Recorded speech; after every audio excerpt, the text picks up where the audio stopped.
as well. So if you're subscribed to our media releases, you'll get a copy of that. In a few moments, we're going to hear from Superintendent Al Albano, and then we're going to be opening it up to some questions. After that, if you do still want to do kind of a one-on-one interview, grab myself or Constable Elms, and we can help you arrange that. Don't worry if you haven't had a chance to take any photos. We'll leave this set up afterwards. So if you just got here, don't worry about it. We'll leave this. There's no rush. We'll leave this as long as you guys need. Everybody set? Nobody's going live. I think we confirmed just online. Okay. Superintendent, floor is yours.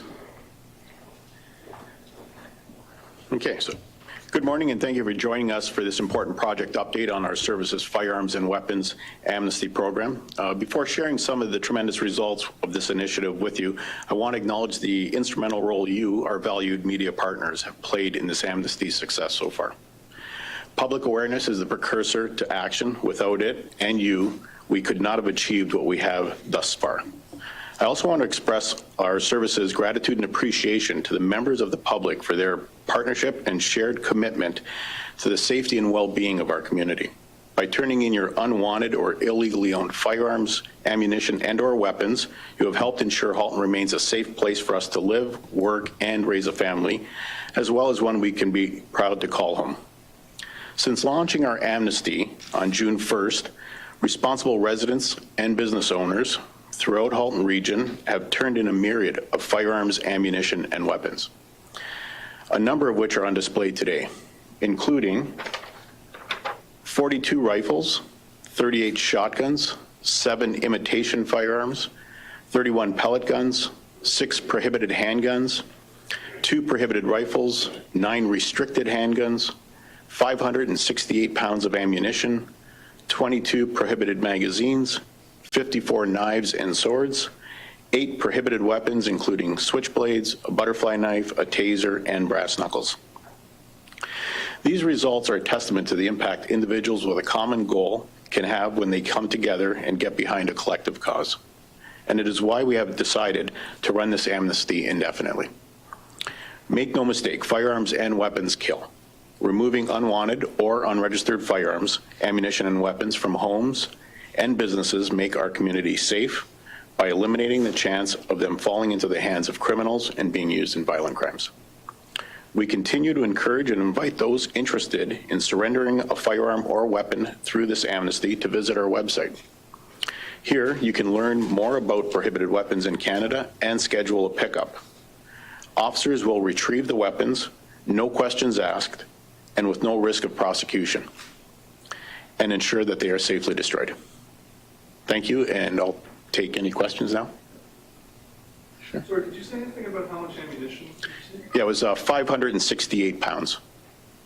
Where did these come from? Do you have any stories about people who voluntary? Interesting. I actually did a pickup myself just to go talk to some of the people, and I went to a residence in Burlington and spoke with the homeowner who had 2 non-restricted, like long rifles here, and left over from his father, and they were just hanging on the wall there for years. And then grandkids came over and pointed out the firearms, and he's like, oh, maybe we should do something about these, put them in a closet. Years later, they read this media release and thought, oh, here's an opportunity for us to get rid of them. And that's just one story I ran into, but that's similar with a lot of cases, is people had these firearms in their homes, either through a relative or someone who passed away, and just didn't know how to get rid of them. And it seemed like when we talked to some of these people, the longer the time elapsed, the more concerned they were that there may be liable for prosecution. Is it beyond what you expected? Yes, it far exceeded our expectations. We did one media release, followed up by a few social media posts, and we can't believe what we got. Do you believe at some point those firearms could have gotten to the street? Or?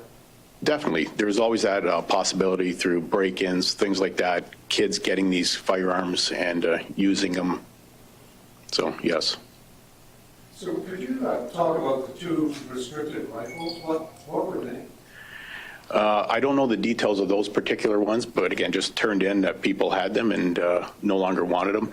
We tried not to ask a lot of questions as well. We tried to keep it like an amnesty and didn't want to like I said, ask a lot of questions. So they're like automatic fire, they're like machine gun? No, those two right there are both semi-automatic rifles. Have you been able to link any of these weapons to any crimes in the region? So with these firearms, they weren't tested through IBIS, which is a system maintained by the Center of Forensic Sciences. So we haven't done any of that testing. We did query all of the serial numbers that we were able to see on our on CPIC, and we didn't find that any were stolen or anything like that. Is it a way to prevent some crime in the public? Yes, definitely. Yeah, because some of these handguns, as you can see, the prohibited handguns, we were really shocked to get some of those in there. We have, a couple that'll fit in your front pocket. And the person turning those ones in didn't really want to tell us much, which is fine. It was just good to get them off the street or make sure they never made it to the street. How big of a problem is that in Halton? Guns getting stolen from people's homes and making their way onto the street? It's not a great problem. It happens. We do have break-ins every once in a while to homes where they take firearms. As we all know, the majority of firearm-related incidents in Canada where handguns are used, they're imported from the States. That's over 90%. What happens to these guns, ammunition now? They'll be destroyed. Yeah. How many replicas did you see, or was turned in replicas? That table right there is all the replicas, and I'm not sure the total number. It's like 7 imitation ones. If you look at some of the pellet guns, really look like firearms, very close. Yeah. I'm not the connoisseur, but how hard would it be to restore? How do we do that? Some are chopped up, some are melted. What are the consequences for people who bring in weapons? Say, you keep track of their name and whether the gun's been used in a crime? No, if they're turned in during this amnesty program, we don't even ask their name. We just simply arrange schedule a time for a pickup, attend their residence. We'll call them ahead of time, attend their residence, pick them up, no questions asked. In terms of the overall gun problem, especially with the chief saying that the main problem is guns coming from the U.S., Yes. how much of the gun problem would these weapons account for? It's a small portion.